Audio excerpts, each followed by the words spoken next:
پہلا سوال یہ ہے، کیا وظیفہ میں جو شوہر کے انتقال کے بعد بیوی کو ملتا ہے اس میں اولاد کا بھی حصہ ہوتا ہے؟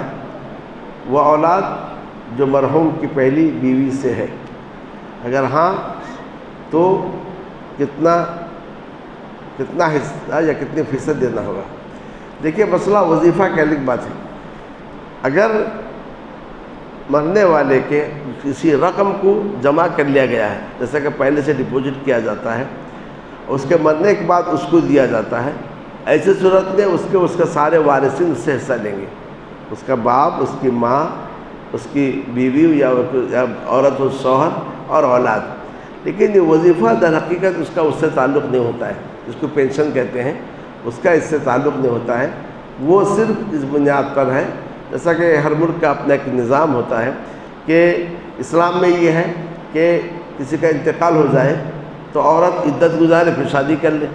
اسلام میں تصور ہی نہیں ہے کہ عورت جو ہے بغیر شادی کے زندگی گزارے۔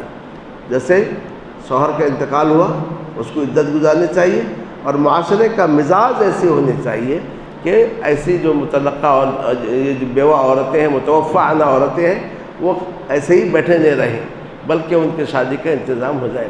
اور نبی صلی اللہ علیہ وسلم کے دور کو دیکھیے، اور آپ کے پاس صحابہ کو دیکھیے کہ صحابہ جنگ میں شہید ہو جاتے ہیں یا کہ وفات پاتے ہیں تو ان کی بیویاں ایسے نہیں عدت گزارتی ہیں، اس کے بعد جو ہے شادی ہو جاتی ہے۔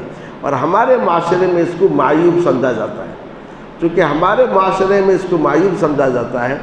اور اس کے بعد یہ کہ زندگی کیسے گزارے، تو اس کے نتیجے میں جو قانون نظام بنتا ہے وہ یہ بنتا ہے کہ اس طریقے سے اس کے بعد اس کی بیوی کو وظیفہ جاری کیا جائے تاکہ زندگی گزارے۔ مقصد وہی ہے کہ بیوی کو وظیفہ جاری کیا۔ اگر اس کی بیوی نہیں ہے اور بچے ہیں تو وظیفہ جاری نہیں ہوتا ہے، وظیفہ کو بند کر دیا جاتا ہے۔ تو اس طریقے سے یہ جو سرکاری مراعات ہے صرف بیوی کے لیے ہے، اس کے بعد اس کی بیوی زندگی کیسے گزارے تو اس کے اندر کسی اور کا حصہ نہیں ہے، یہ اس کی بیوی کے لیے ہے۔ عورت اگر شوہر کی نافرمانی کرتی ہے تو کیا اس کی عبادت قبول نہیں ہوگی؟ دیکھیے، عبادت کی قبولیت کے لیے دو بنیادی شرط ہیں۔ ایک شرط یہ ہے اخلاص، اور دوسری شرط ہے متابعت۔ اخلاص اور متابعت ہو، عبادت قبول ہوتی ہے۔ لیکن اگر کوئی عورت ایسی ہے شوہر کی نافرمانی کر رہی ہے، اب اس عبادت میں اس کی نافرمانی کا کتنا حصہ وہ دیکھا جائے گا۔ نفلی عبادت ہے اور اس کے اندر شوہر کی نافرمانی کر رہی ہے تو گویا نفلی عبادت میں شوہر کی اجازت چاہیے، تو وہاں شوہر کا دخل ہے۔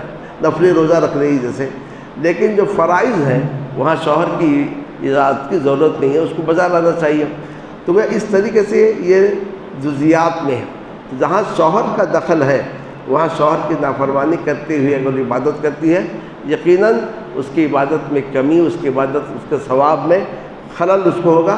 ممکن ہے کہ اس کی عبادت قبول نہ ہو کیونکہ اس نے اللہ کے حکم کی نافرمانی کی ہے۔ مگر ایسی عورتیں جو شوہر کی نافرمانی کرتی ہیں ان کے لیے وعید ہے۔ اس عبادت سے ہٹ کر کہ ان کی عبادت قبول ہے یا نہیں ہے تو ان کے لیے سخت وعید جو ہے کتاب اللہ سنت رسول اللہ میں وارد ہے۔ حتیٰ کہ کوئی شوہر اگر رات کو اپنے بیوی سے ناراض ہو کر گزارتا ہے، صبح تک فرشتے اس عورت پر لعنت کرتے رہتے ہیں۔ عبادت کی بات الگ ہے، اس کی عبادت قبول ہو نہیں ہے۔ اب وہ عورت ملعون ہے کہ نبی کے فرشتے پوری رات اس پر کیا ہے، لعنت کرتے رہتے ہیں۔ اب سوال یہ ہے کہ آخر کیا وجہ ہے کہ شوہر اگر ناراض ہو، مگر یہ ناراضی حق پر ہونی چاہیے، باطل پر نہیں ہونی چاہیے، کہ شوہر کے حق ہو تو اس حق میں بیوی کمی کرنے کی وجہ سے اگر وہ رات بھر اس کے لیے ناراض ہو کر سوتا ہے تو فرشتے اس عورت پر جو لعنت کرتے ہیں، اس کی وجہ کیا ہے؟ شوہر کو اگر سکون ملتا ہے، شوہر سوسائٹی کا ایک حصہ ہے، اگر عورتیں اپنے شوہروں کو سکون عطا کریں گی، طمانینت عطا کریں گی تو معاشرے کے لیے عضو فعال بنتا ہے، معاشرے میں اپنے کردار ادا کرتا ہے۔ لیکن اگر عورتیں اپنے شوہروں کو تکلیف دیتی رہیں گی تو گویا شوہر کو معطل بنا کر چھوڑ دیں گی۔ جب شوہر کو معطل کرنی ہے تو اس کا مطلب یہ ہے معاشرہ بھی معطل ہو کر رہ جاتا ہے، معاشرہ بیکار ہو کر رہ جاتا ہے۔ تو یہی وجہ ہے کہ عورتوں پر سختی کی گئی، تاکید کی گئی، اپنے شوہروں کو خوش کرنے کی کوشش کریں۔ جیسا کہ نبی اکرم صلی اللہ علیہ وسلم نے فرمایا کہ نیک عورت کے بارے میں کہ شوہر جب دیکھے خوش ہو جائے، یعنی نیک عورت کی علامت ایسی ہے کہ شوہر اس کو دیکھنے کے ساتھ خوش ہو جائے. تو خوش کیسے ہو؟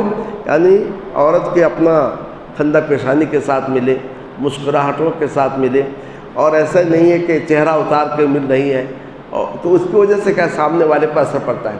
اور دوسری چیز یہ ہے حکم دے تو فوراً کیا کرے، عورت اس حکم کو بجا لائے. تو بہرحال ہونا یہ چاہیے کہ صالح عورت کی، نیک عورت کی نشانی یہ ہے کہ وہ اپنے شوہر کی فرمانبردار ہوتی ہے. پیارے نبی صلی اللہ علیہ وسلم فرمایا، اگر میں اللہ کے علاوہ کسی اور کے لیے سجدے کی اجازت ہوتی تو میں عورتوں سے کہتا کہ وہ اپنے شوہر کو سجدہ کریں. کسی کام کے ہونے کے لیے نظر ماننی، جیسے کہ فلاں کام ہو جانے پر 2 رکعت نماز پڑھیں گے، وہ کام نہیں ہو تو تب بھی نماز ادا کرنی ہوگی. نماز پڑھ لیں تو اچھی بات ہے، آپ نے شرط رکھی یہ کام ہوا تو میں کروں گا، کام نہیں ہوا تو کرنے کی کوئی ضروری نہیں ہے. لیکن بہتر یہ ہے کہ آپ اپنی عبادت کو نظر پر معلق نہ کریں، آپ اس کام کو کر لیں. کسی رشتہ دار محروم کو خواب میں دیکھا، چاہے کسی بھی حالت میں ہو، ان کی طرف سے صدقہ کرنا چاہیے. تو کیا صحیح ہے؟ اور ان کی یہ پہنچے گا نہیں. آپ خواب میں دیکھیں یا نہ دیکھیں، تو آپ کو چاہیے اپنے رشتہ داروں کو، اپنے خاص طور سے والدین ہیں، ان کے لیے دعا کریں، ان کے لیے صدقات کریں. کیونکہ جب دنیا سے وہ چلے گئے وہ آپ کے بر اور آپ کی نیکی کے محتاج ہیں. یہ نہیں کہ آپ خواب میں دیکھیں پھر اس کے بعد ذہن بنا لیں وہ آپ سے کچھ بات کرنا چاہ رہے ہیں یا وہ کسی تکلیف میں ہیں تو لہٰذا کوئی صدقہ کریں، ایسی کوئی بات نہیں ہے. خواب کا تعلق کبھی پراگندہ خیالات ذہن میں ہوتے ہیں، کبھی کوئی پرانے خیالات ذہن کے قسم وہ چیز آ جاتی ہیں. اس کا یہ مطلب نہیں کہ میت آپ سے کچھ مطالبہ کر رہا ہے. تو بہرحال ہونا ہی چاہیے یہ صدقہ اور خیرات جو ہم اپنے گزرے ہوئے لوگوں کے لیے کرتے ہیں، اس کا تعلق خواب سے نہ ہو بلکہ مسلسل یہ چیز ہونی چاہیے. اور سب سے اہم بات یہ ہے کہ ہم اپنے والدین کے لیے جو گزر چکے ہیں اور اس کے رشتہ داروں کے لیے خاص طور سے انہیں دعا میں یاد رکھیں. صلاۃ و تسبیح کی حقیقت اس کا پڑھنا کیسا ہے؟ صلاۃ و تسبیح کے تعلق سے جتنی حدیثیں وارد ہیں ساری کی ساری حدیثیں ضعیف ہیں. تو چونکہ اور اس کا جو طریقہ ہے وہ طریقہ بھی عجیب طریقہ ہے. تو ان دونوں چیزوں کے لحاظ سے بعض علماء نے کہا اس کو پڑھنا ہی نہیں چاہیے کیونکہ حدیثیں ضعیف ہیں. اور دوسری بات جو طریقہ اس کا ہے وہ طریقہ جو ہے ایک عجیب انداز کا طریقہ ہے، اس قسم کی کوئی اور عبادت ملتی نہیں ہے. بعض اہل علم نے کہا نہیں، حدیث گرچہ ضعیف ہے مگر اتنے شواہد ہیں اس کی وجہ سے اس میں قوت آ جاتی ہے. مگر قوت آنے کا مطلب یہ نہیں کہ مشروع ہے. قوت آنے کا مطلب یہ ہے کہ اگر کوئی پڑھ لیتا ہے ہم اس کو بدعت نہیں کہیں گے کیونکہ اس کے پاس دلیل ہے. تو مسئلے کی حقیقت یہ ہے صلاۃ و تسبیح نہیں پڑھنی چاہیے، لیکن اگر کوئی پڑھ لے ہم اس کو بدعت نہیں کہیں گے، اور کیونکہ دلیل اس کے پاس کسی نہ کسی حد تک ہے. حیض کی حالت میں قرآن کا پڑھنا کیسا ہے؟ قرآن آپ پڑھ سکتے ہیں لیکن قرآن کو چھو نہیں سکتے. دونوں میں فرق کریں، قرآن پڑھنا اور قرآن کو چھونا. تو گویا حیض کی حالت میں آپ قرآن پڑھ سکتے ہیں لیکن قرآن کو چھو نہیں سکتی. امام بخاری رحمہ اللہ نے اس پر اپنے صحیح میں باب بھی باندھا ہے. لیکن جو ہے جنابت کی جو حالت ہے، احتلام کے بعد ہو یا میاں بیوی کے آپس میں ملنے کے بعد ہو، تو جنابت کی حالت میں کیا کرنا چاہیے کہ قرآن نہیں پڑھنا چاہیے کیونکہ جنابت کی ناپاکی کیا ہے؟ مختصر ہے، تھوڑی دیر میں چیز ختم ہو جاتی ہے.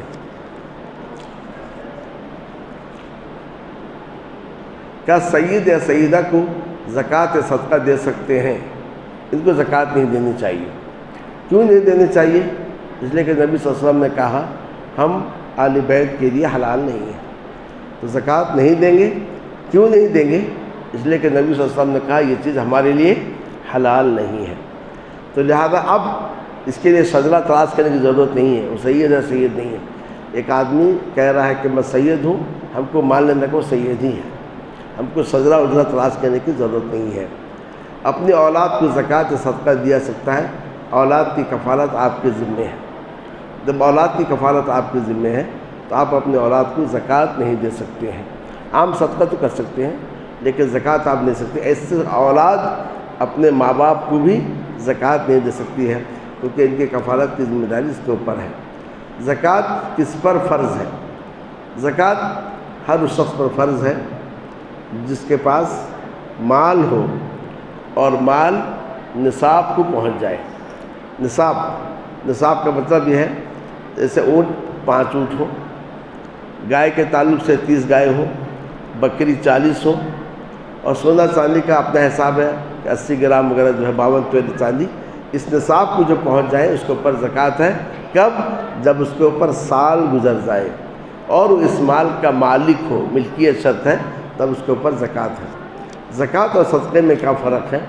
زکوٰۃ فرض ہے، صدقہ نفل ہے۔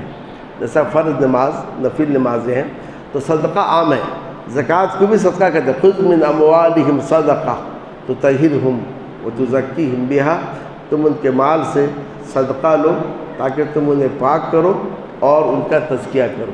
تو گویا ان کے مال سے صدقہ لو یعنی زکوٰۃ نکالو، تو گویا زکوٰۃ کو بھی صدقہ کہا گیا ہے۔ اصل صدقہ کے معنی سچائی کے، تو گویا زکوٰۃ نکالنے والا سچے دل کے ساتھ اسے نکالتا ہے، اور زکوٰۃ نکالنا یہ در حقیقت تبھی کرے گا جو اجر و ثواب کی سے امید ہو، اور جسے اجر و ثواب کی امید نہیں ہو زکوٰۃ کیوں نکالے گا؟ تو گویا یہ اس کے ایمان کی سچائی کی علامت ہوتی ہے، اس لیے اس کو صدقہ کہا جاتا ہے۔ اگر کسی کا مہر ادا نہ ہو اور شوہر مر جائے تو کیا اس کا مہر معاف کیا جائے گا؟ اگر معاف نہ ہو تو اس مہر کو دینے کے حقدار کون ہے؟ دیکھیے، اولاً مہر ادا کرنی چاہیے زندگی میں، اور اگر کوئی مہر ادا نہیں کر سکے، اس کا شوہر انتقال ہو جائے، تو شوہر کے مال سے مہر کو ادا کیا جائے گا۔ یعنی ایک انسان جب مر جاتا ہے تو مرنے کے بعد اس کے مالوں میں سب سے پہلے کیا ہے؟ تجہیز و تکفین کا انتظام کیا جائے گا۔ اگر ورثہ انتظام نہیں کر رہے ہیں تو تجہیز و تکفین کے بعد قرض ادا کیا جائے گا۔ تو یہ جو مہر ہے یہ قرض میں داخل ہے، تو لہذا اس کے مال سے پہلے مہر کو ادا کیا جائے گا، اس کے بعد دیکھی جائے گی اس کی کچھ وصیت ہے کیا۔ اگر وصیت ہے، ثلث وصیت کو نافذ کیا جائے گا، اس کے بعد وارثین میں مال کو تقسیم کیا جائے گا۔ یہ جو ہے وراثت کی تقسیم کا طریقہ ہے۔ لیکن اگر کوئی عورت اپنی طرف سے معاف کر دے رہی ہے تو اس کا حق ہے، جیسا کہ آپ پر کسی کا قرض ہے یا کہ آپ کا قرض کسی کے اوپر ہے اور وہ مر گیا ہے، آپ معاف کرنے سے اس کا قرض معاف ہو جائے گا۔ ایسے اگر عورت معاف کر سکتی ہے، لیکن عورت کو زبردستی معاف نہیں کرانا ہے۔ لوگ جو میت کے پاس کھڑا کر دیتے ہیں اور اس حالت میں اس کی جو حالت ہوتی ہے وہ الگ بات ہے، اور اس حالت میں کہا جائے کہ اس کو معاف کر دو، تو یہ چیز جو ہے شرعاً بھی غلط ہے اور عرفاً اور اخلاقاً بھی غلط ہے۔ اور ایک سوال ایسے ہی نبی اکرم صلی اللہ علیہ وسلم کے قبر مبارک کے تعلق سے ہے کہ پچھلی بار جو حدیثیں پڑھی گئی ہیں، منع یہ کیا گیا ہے کہ صالحین کے قبر کے پاس مسجد بنائی نہ جائے، لیکن عام طور سے لوگ یہی دیکھتے ہیں کہ مسجد نبوی میں نبی صلی اللہ علیہ وسلم کی قبر بھی موجود ہے۔ تو اس تعلق سے عام طور سے لوگوں کے اندر ایک خلجان پیدا ہوتا ہے اور بڑی تشویش میں لوگ رہتے ہیں۔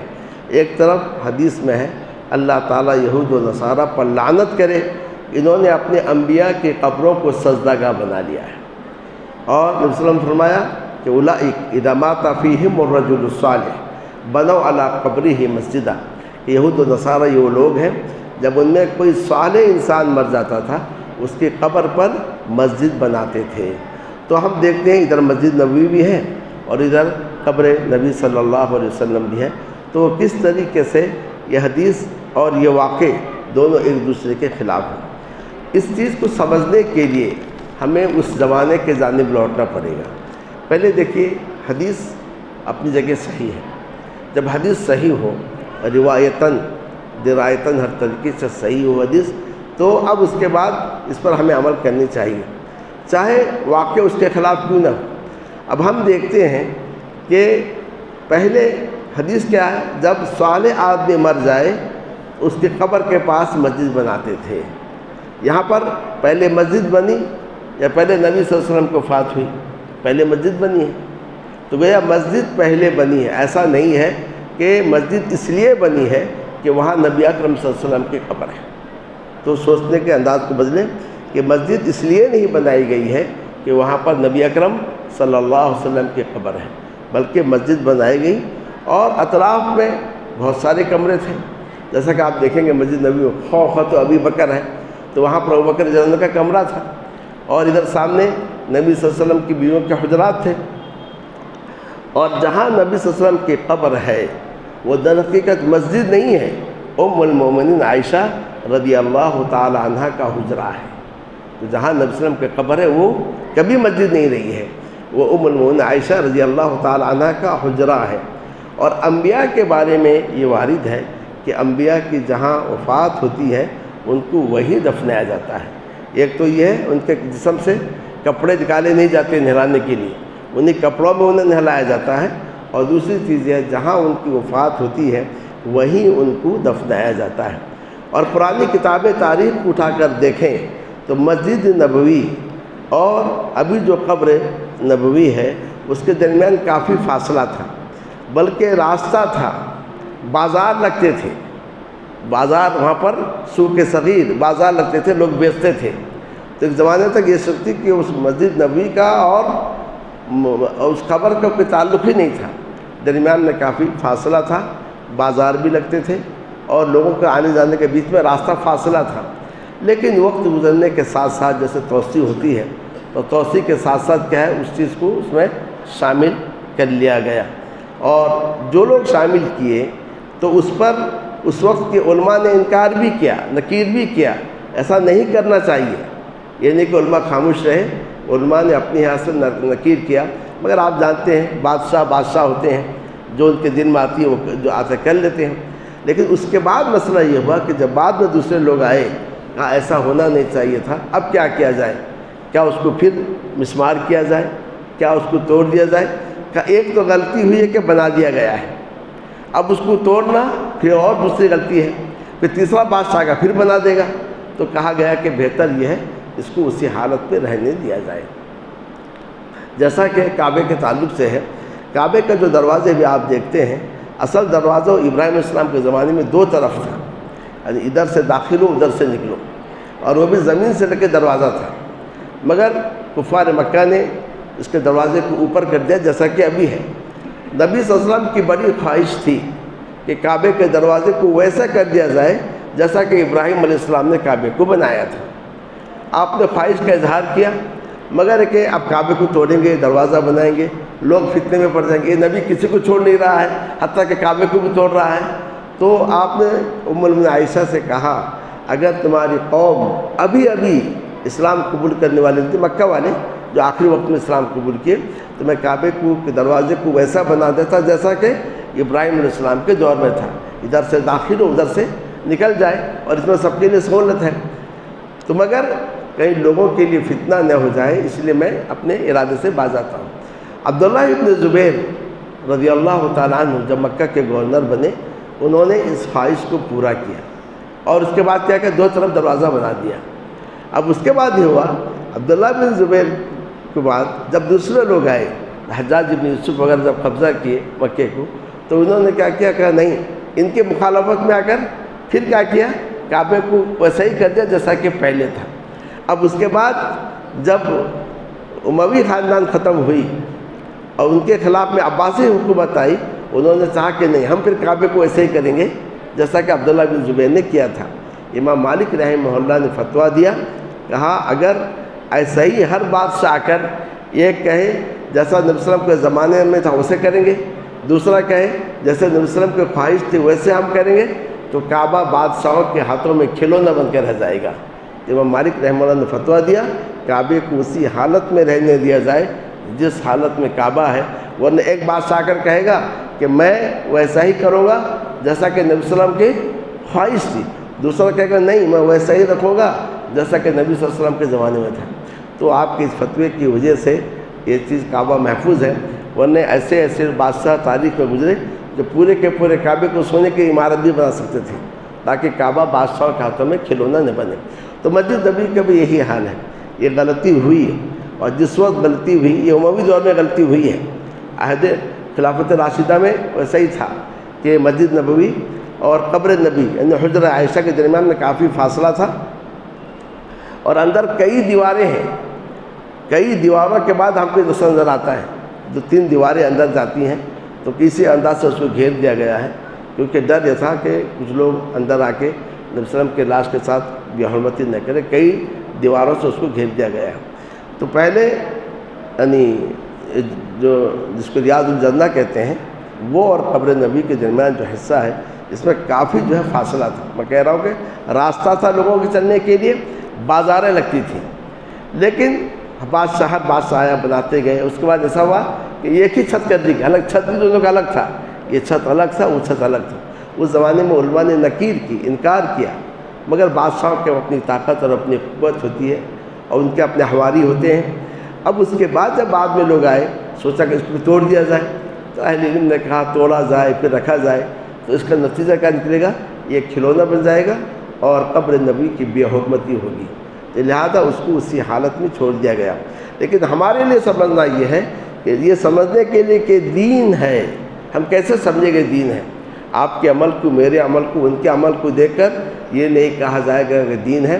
دین کا معیار یہ ہے, کیا کتاب اللہ میں وارد ہے, کیا سنت رسول اللہ میں وارد ہے, کیا عہد رسالت میں یہ چیز تھی, کیا عہد صحابہ میں یہ چیز تھی, یا کم سے کم قرون فاضلہ میں کیا یہ چیز موجود تھی. جو چیز اس زمانے میں دین نہیں تھی وہ چیز آج کے زمانے میں دین نہیں ہو سکتی ہے. تو گویا معیار بدلتے رہتے ہیں. اب مثلا چھوٹی سی مثال کے لیے کہہ رہا ہوں کہ تراویح کی نماز کے تعلق سے ہمارا اپنا یہ عقیدہ یہ ہے کہ تراویح کی نماز نفلی نماز ہے, کم سے کم اس کی 2 رکعت ہے, زیادہ سے زیادہ کی کوئی حد نہیں ہے. لیکن نبی صلی اللہ علیہ وسلم سے جو چیز ثابت ہے, زیادہ سے زیادہ آپ نے 11 پڑھی ہے کہ 13 پڑھی ہے. 13 کی اپنی الگ کیفیت تھی, لا تسأل عن حسنہن و طولہن. لیکن نبی صلی اللہ علیہ وسلم سے پوچھا گیا تراویح کی نماز کتنے رکعت ہے, آپ نے کہا رات کی نماز 2 یعنی کم سے کم آپ 2 پڑھو پھر 2 پڑھو ہے. تو آپ نے کوئی حد متعین نہیں کی. لیکن آپ کے عمل سے جو ثابت ہے زیادہ سے زیادہ 11 ہے یا 13 ہے. اس سے کم بھی ثابت ہے, 9 بھی آپ نے پڑھی ہے, اس سے کم ثابت ہے, لیکن 11 اور 13 سے زیادہ نہیں ہے. لیکن ایک زمانے میں بادشاہ کے بیٹے تھے, حفاظ بنتے تھے, جیسا کہ آپ دیکھتے ہیں مسجد صفہ میں جو بچے حافظ بنتے 2 رکعت 4 رکعت پڑھاتے ہیں. اب ان بچوں کو تراویح پڑھانی ہے تو بڑھاتے گئے, یہ 10 پڑھائے گا, وہ 10 پڑھائے گا, 40 تک تعداد ہو گئی. تو لوگوں نے نکیر نہیں کہ جانتے ہیں کہ نفلی نماز ہے, جس قدر چاہے پڑھ سکتے ہیں, اور جس کی جو طاقت ہے پڑھا اور چلے گئے. کوئی 10 پڑھ کے چلے گئے, کوئی جو 6 پڑھ کے چلے گئے, جیسے کہ ہم آج کل مکہ مدینہ میں دیکھتے ہیں. لیکن ایک زمانے تک لوگ دلیل پکڑتے تھے کہ مکہ مدینہ میں 20 رکعت پڑھی جاتی ہے, تو لہٰذا 20 رکعت ہی سنت ہے. یہ کوئی طریقہ نہیں استدلال کا. استدلال کا طریقہ یہ ہے کہ حدیث میں کیا ہے, قرآن میں کیا ہے, یا کہ عہد رسالت میں کیا تعداد تھی, یہ طریقہ استدلال. اب جب 20 کو پکڑے گئے, اب 2 سال سے وہ 20 10 میں تبدیل ہو گئی ہے. اب کیا کیجیے گا آپ, تو گویا کسی کے عمل کو دلیل بنایا نہیں جاتا ہے. دلیل دیکھا جائے گا کہ کتاب اللہ میں ہے یا سنت رسول اللہ میں ہے, یا کہ عہد رسالت پر اس پر کیا عمل تھا, یا کہ عہد صحابہ میں اس پر کیا عمل تھا. یہ اللہ کی رحمت ہے کہ ہمارے پاس ایسے معیار ہیں جس سے ہم اپنے دین کو ہر قسم کی ملاوٹ اور آمیزت سے محفوظ رکھتے ہیں. ورنہ اس دنیا میں جتنے ادیان ہیں بدلتے چلے گئے. یہ جو عیسائیت ہے اس کو بدلنے والا ایک یہودی ہے, وہ عیسائی بنا, اور عیسائی بن کر عیسائیت کو ایسا بدل دیا جو اصل عیسائی تھے وہ مجرم ٹھہرائے. تو اس طریقے سے بدلتے گئے. لیکن ہمارے پاس معیار ہے, جو چیز عہد رسالت میں دین نہیں تھی وہ چیز آج دین نہیں بن سکتی ہے. تو ایک معیار, ایک کسوٹی ہے. اس معیار اور کسوٹی کو اپنائیں, اطمینان اور سکون کے ساتھ ہم زندگی گزار سکیں گے. ورنہ آج ادھر سے درجی پکڑیں گے, کل دوسرے طرف سے درجی پکڑیں گے, اور اس طریقے سے کیا ہے ہم پریشان ہو کر زندگی گزاریں گے. اور جس طریقے سے آپ دیکھیں گے بہت سارے رسوم آج کل پھیل گئے ہیں, جشن مناتے ہیں. اب اس کے لیے کہا جائے کہ فلاں ملک میں چھٹی دی جاتی ہے, فلاں ملک میں جلوس نکالا جاتا ہے, لہذا اسلام کا حصہ ہے. نہیں, آج اگر ہو رہا ہے تو اس سے پہلے نہیں تھا, اور اللہ نے چاہا آئندہ انشاءاللہ نہیں ہو سکتا ہے. بادشاہوں کی بات ہے, کوئی آ کے بدل بھی سکتا ہے. تو لہذا جو چیز رائج ہے, رائج چیز کو کبھی ہم دلیل نہیں بنا سکتے. دلیل یہی ہے عہد رسالت میں, عہد صحابہ میں کیا وہ چیز موجود تھی. اگر وہ چیز موجود تھی وہ چیز دلیل ہے. رب العالمین سے دعا ہے کہ اللہ عز و جل ہم سبوں کو کہنے اور سننے سے زیادہ عمل کرنے کی توفیق عطا فرمائے. صلی اللہ تعالی علی نبی الکریم وعلی آلہ وصحبہ اجمعین.